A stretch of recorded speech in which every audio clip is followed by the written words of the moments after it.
Isolar os diferentes sempre foi a estratégia mais bem sucedida para se manter a ordem de uma sociedade. Chegando agora ao sul de Minas Gerais, na fria cidade de Barbacena. Eu pegava assim, cegava no chão. Vai ficar sozinho, não, vou ficar sozinho, vai esfregar a cabeça dela no chão também. Vou pegar a cabeça dela e os olhos pegados assim, doutor. E os olhos pegados assim, doutor. E começaram a colocar assim no chão que não quer levar choque hoje, doutor. Só hoje que eu não queria levar choque, doutor, porque eles pegam e colocam no chão. E vai levar sozinho, não vai ficar sozinho. Não quero ficar sozinho hoje, doutor, não quero. Depois do choque, vem a paz. Para onde ia, no levar as mulheres, era para um lugar chamado Barbacena, longe. Para o pobre, os lugares são mais longe. Este é um trecho do conto Soroco, Sua Mãe, Sua Filha, escrito por Guimarães Rosa. Nele, o manicômio que leva o nome da cidade de Barbacena, em Minas Gerais, aparece sob o seu olhar literário. Assim como no conto de Guimarães Rosa, a peça Aos Sãos também fala sobre a trágica história do manicômio de Barbacena, considerado por alguns o Holocausto brasileiro. O espetáculo suscita reflexões sobre a loucura e nos insere no universo desumano no qual viviam os internos naquela época. Aos Sãos é a primeira peça da temporada 2016 do projeto TPE, Teatro, Pesquisa e Extensão, e foi inspirada no livro Holocausto Brasileiro, da jornalista Daniela Arbex. Neste ano, todos os espetáculos do projeto serão apresentados na Sala Corpo Santo, no Campo Centro, reaberta após ficar 6 anos fechada para reformas. O programa Efêmera Arte apresenta alguns momentos do espetáculo e as entrevistas com seus participantes.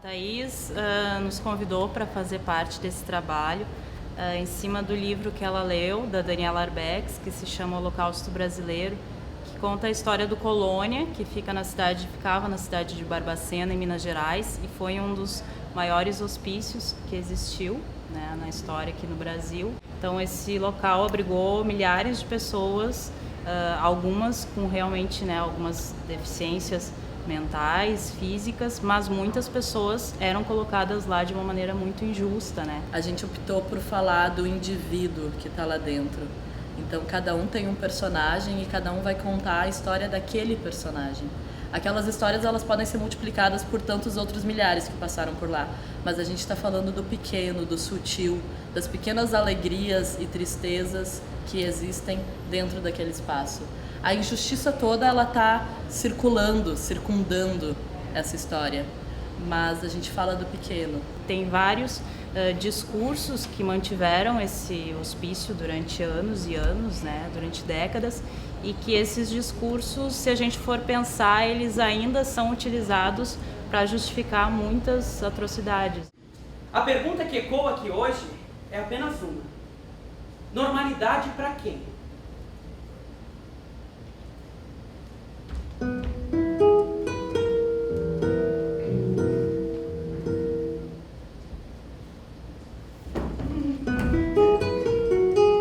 Não filma ela, Thalita. Quê? Eu acho que ela é muda. Ela é tímida. Muda. Vai lá ver. Vou lá ver. Toninha! É? Falou. Toninha! Meu nome. Não tem nome? Maria de Jesus. Maria. Jesus. Nome bonito.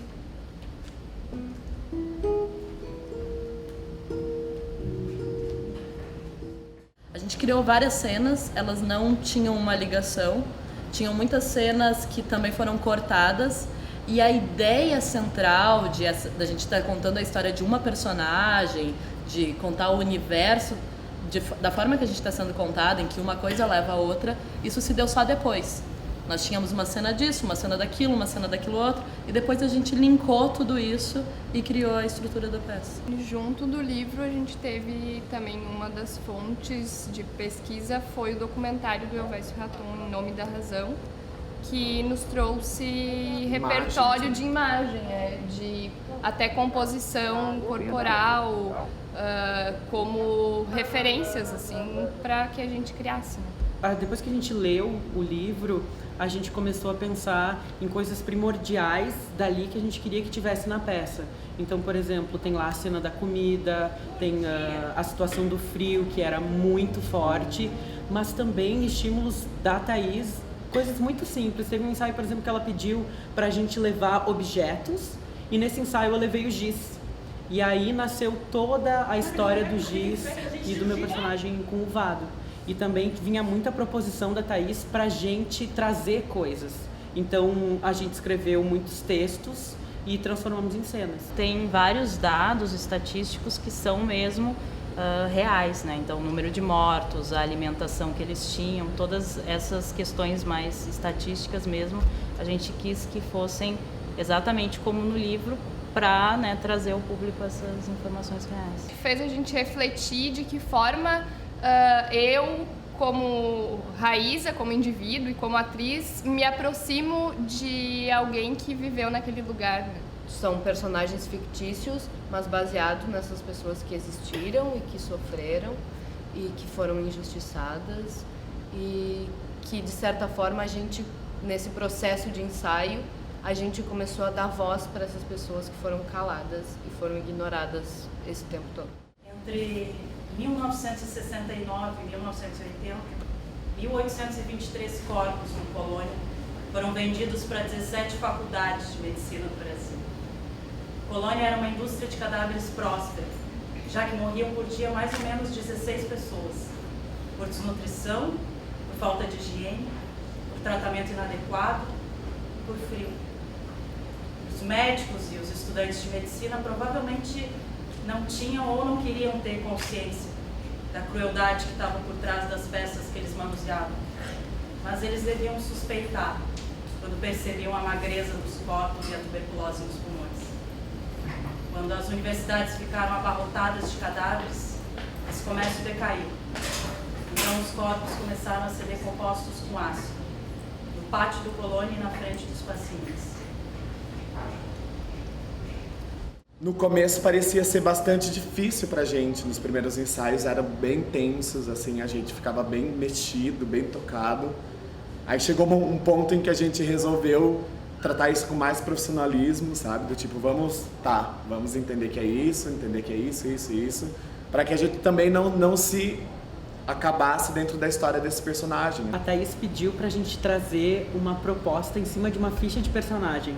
Então a gente primeiramente criou esse personagem no papel. Pra mim foi muito estranho naquela época, quando a Thaís pediu isso, porque é difícil, né, tu imaginar uma coisa, e são vários dados que ela tinha pedido na ficha, e depois isso foi se transformando.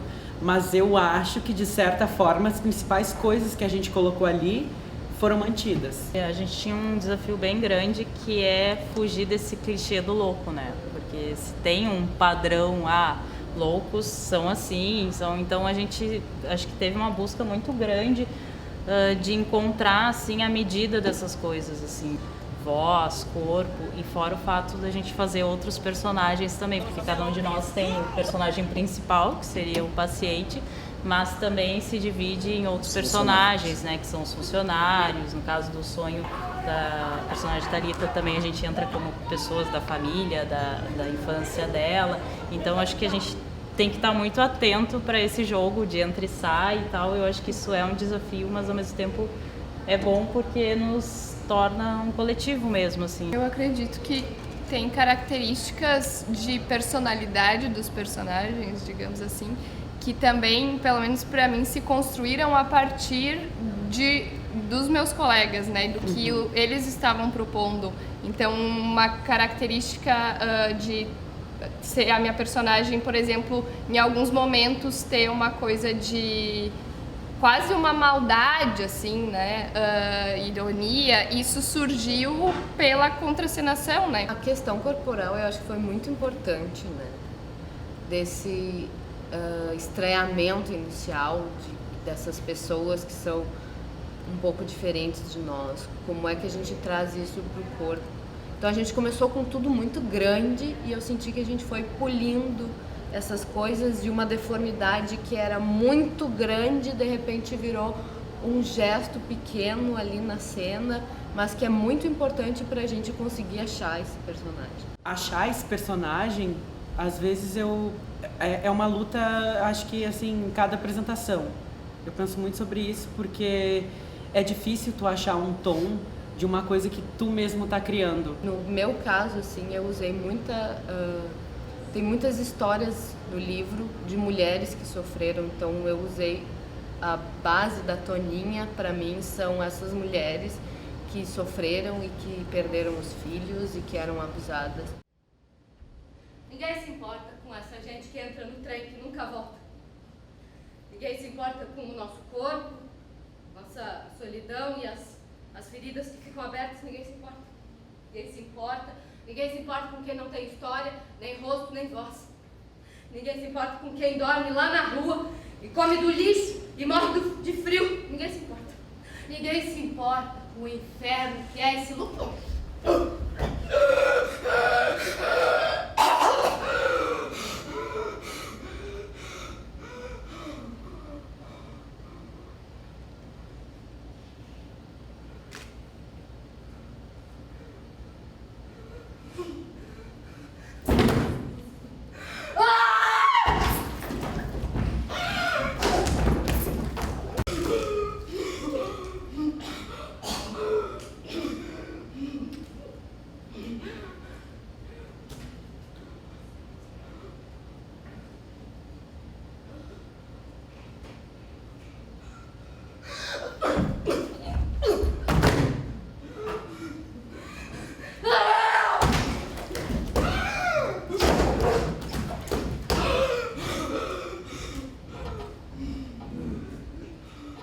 A trilha ela foi composta em conjunto com o espetáculo.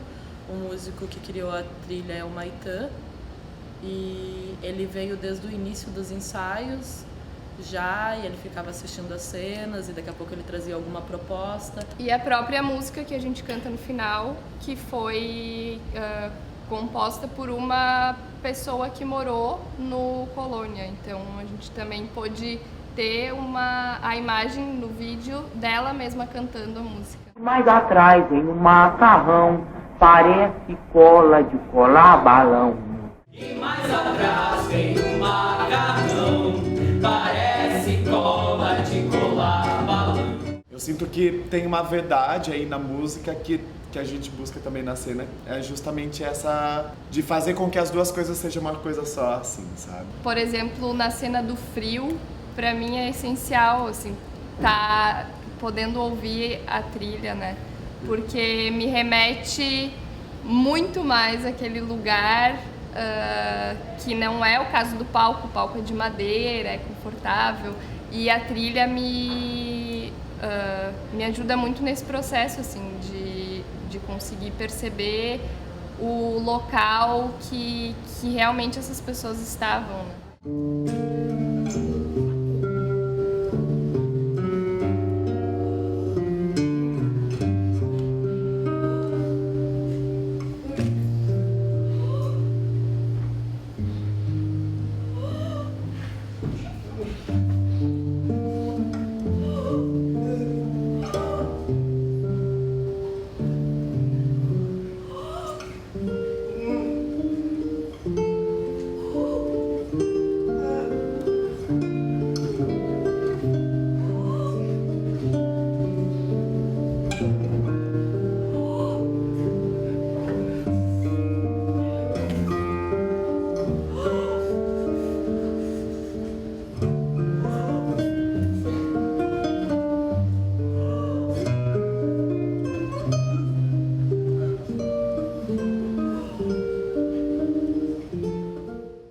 também foi um processo que não foi posta no final, assim, ela foi sendo pensada mais entre mim e o Acosta durante a criação de algumas cenas e principalmente o clima, assim. Quando a gente começa a fazer um trabalho de luz, a gente assiste os ensaios e tira uma ideia central, que a gente chama de partido.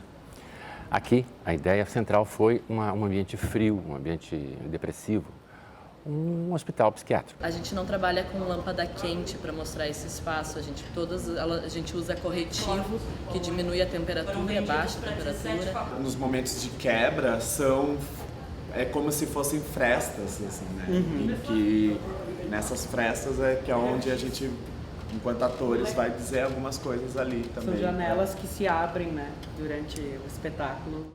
Até que os meus pulmões tentam puxar todo o ar que existe em volta de mim para me manter vivo.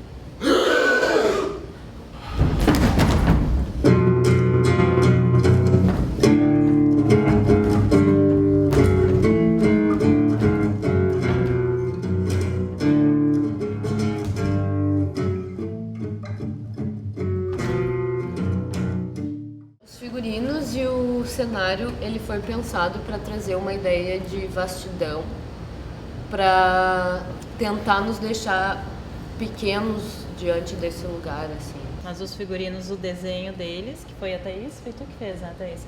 São inspirados nas fotos que a gente viu do Colônia, né? Então, o corte das camisetas, né? A bolsinha. As bolsinhas, então foi inspirado muito no que a gente via eles usando pelas fotos reais. E eles foram confeccionados pela Sandra Morim, que é minha mãe, e a ideia foi fazer algo que realmente tivesse visual, que fosse bonito. A gente desenhou, mostrou uns rascunhos e ela costurou e fez a ideia. E a gente pode dançar. E eu vou poder tomar banho pra botar um vestido? Ficar bem cheirosa. O meu vai ser rosa. O meu vai ser azul. E o teu também. O meu é vermelho. Não. É vermelho. Vermelho. Vai com os dois. Vai ficar bonito com dois. Com dois vestidos. E eu vou ficar girando. Normalidade, sanidade, ela não precisa ser excludente. Eu acho que todo mundo é um pouco são, todo mundo é um pouco louco, no sentido de que a loucura faz parte e nos compõe como indivíduo. Eu acho que uma das coisas mais bonitas que a peça traz é essa questão de esses indivíduos se enxergarem. E nós, seres humanos, somos muito universais. Então, se as pessoas saírem pensando um pouco em olhar mais para o outro e ver no outro a sua fragilidade e dessa maneira ser mais aberto, menos egoísta, isso já vai ser ótimo. E a plateia que está aqui sentada olha e em algum momento consegue se enxergar naquela pessoa. Não é um estranho a mim, não é uma pessoa completamente deformada que não consegue falar. E essa história de barbárie foi tão recente e está tão próxima de nós, só essa noção de que, meu Deus, isso aqui aconteceu há muito pouco tempo, assim, eu acho que já faz com que as pessoas valorizem o que a gente tem. Essa peça, ela fala de liberdade, de democracia e de pessoas que foram privadas da liberdade, completamente injustiçadas. E que às vezes a gente vê agora, em 2016, pessoas pedindo por uma volta de uma ditadura ou por uma intervenção, que talvez essas pessoas elas não se deem conta o que é viver numa sociedade como a do Colônia, viver numa sociedade em que tu não tem escolha, em que você é colocado nessa situação. Provavelmente nós estaríamos lá dentro, poderíamos ser uma dessas pessoas a serem postas lá dentro, sabe? Então, quanto esse tema, essas pessoas, essas histórias nos tocam assim profundamente, justamente pela aproximação que a gente tem com isso, assim. Essa loucura, ela tá aí, nessa diferença, né? E a gente ainda condena e exclui essa diferença. Então, me faz perceber que talvez a loucura é quem faz isso, né? A loucura é de quem faz isso. Que os doentes somos nós. Arroz cru e feijão sem sal, e mais atrás vem um macarrão, parece cola de colar balão. E mais atrás vem a sobremesa, banana podre em cima da mesa. E mais atrás vem as funcionárias, que são as putas mais ordinárias.